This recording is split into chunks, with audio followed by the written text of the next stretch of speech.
Hey everybody, I'm here today to talk to you about 5 things to remember when buying a car from a dealership.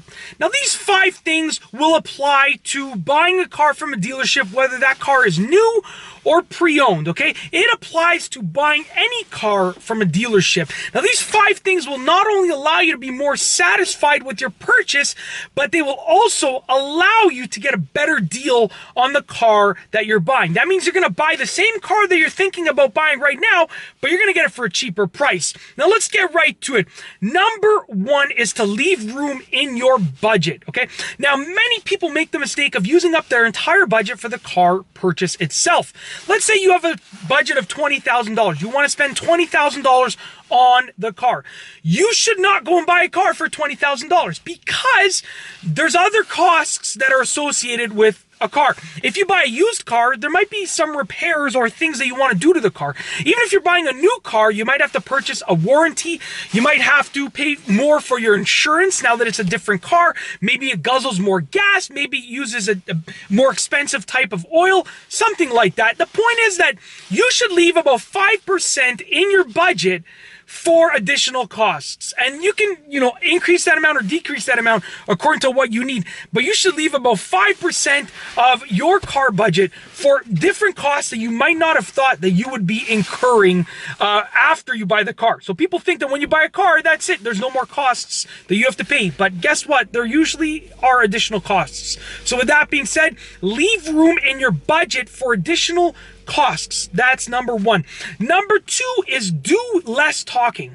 Now, when you go to a car dealership to buy a car, there's going to be a salesperson that is going to be assigned to work with you. This is the most likely situation, okay? At least all the car dealerships that I've ever been to, there's a salesperson that is associated with working with you and selling you a vehicle.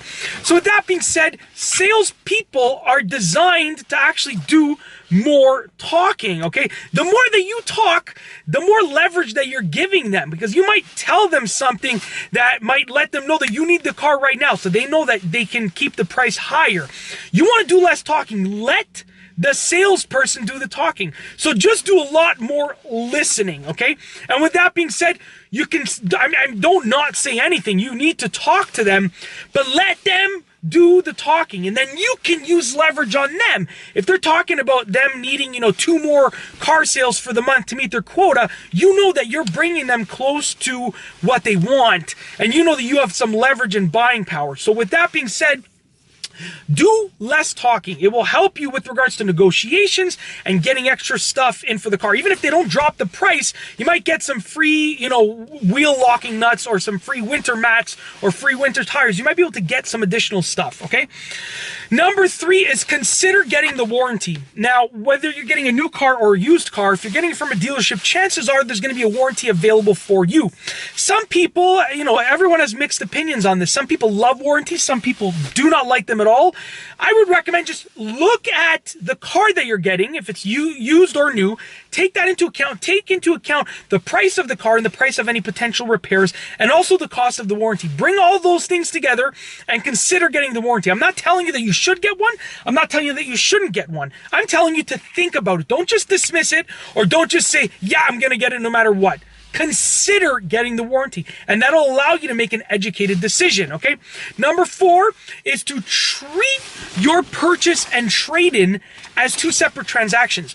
When you go into a dealership and you're telling them you're going to trade in a car and you want to buy this car, they're going to work those 2 transactions together so that they can obviously, get the best bang for their buck. But you want the best bang for your buck. So with that being said, you should be treating them as separate transactions.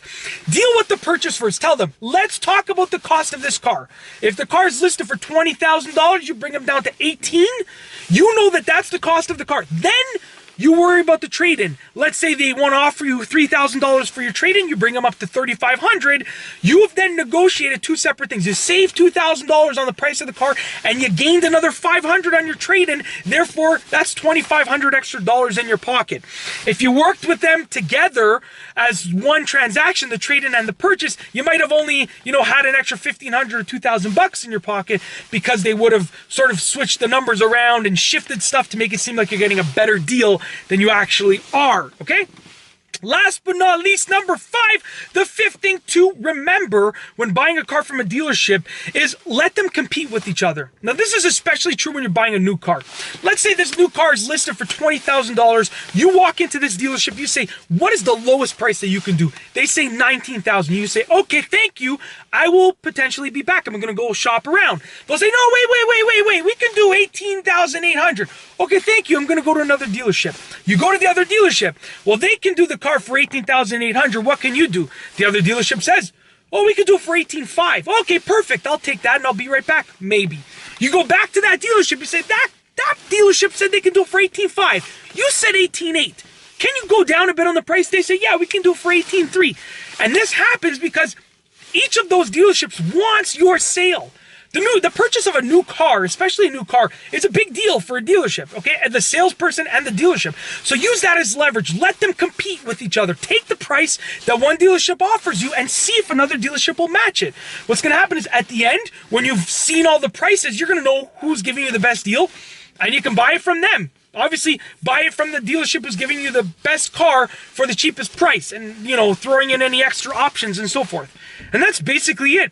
Those are 5 things to remember when buying a car from a dealership. I really hope that you've enjoyed this video. Be sure to give it a thumbs up. Let me know what you think down below as a comment.